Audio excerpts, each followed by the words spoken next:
कई हजार वर्ष पुरानी बात है।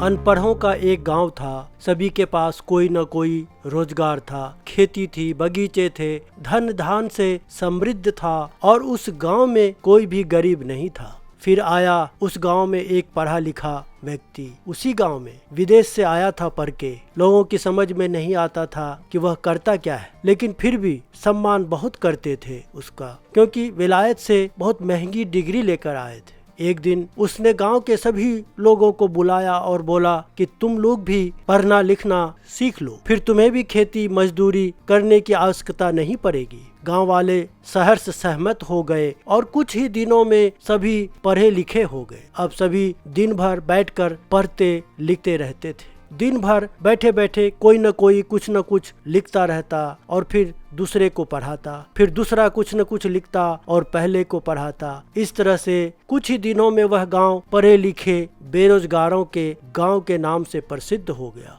फिर आया गरीबी, भूखमरी, महामारी, क्योंकि लोगों ने अपना रोजगार छोड़ दिया और सब पढ़ाई करने लगे। फिर क्या था, कुछ ही दिनों में, कुछ ही वर्षों में सभी स्वर्ग को सिधार गए। हमें देखना है कि शिक्षा कैसी हो। शास्त्रों में कहा गया है, सा विद्या या विमुक्ति।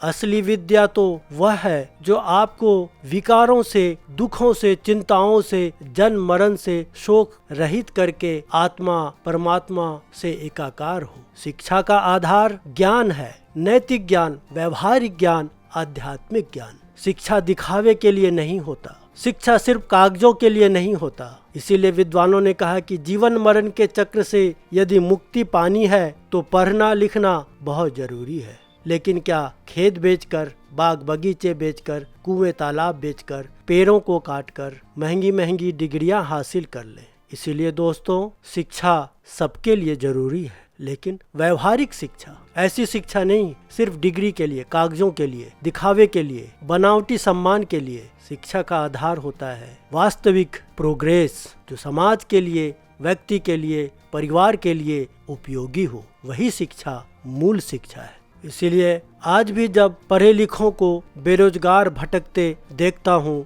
बिकते हुए नेता, अभिनेता, पत्रकार, डॉक्टर, इंजीनियर, साइंटिस्ट और सरकारें देखता हूँ, बिकते हुए खेत खलिहान, बाग और बगीचे देखता हूँ, कटते हुए वृक्ष और फैलते हुए कंक्रीट के जंगल देखता हूँ, तो याद आ जाता है वह पुरानी लुप्त हो चुकी पढ़े लिखे बेरोजगारों का गांव।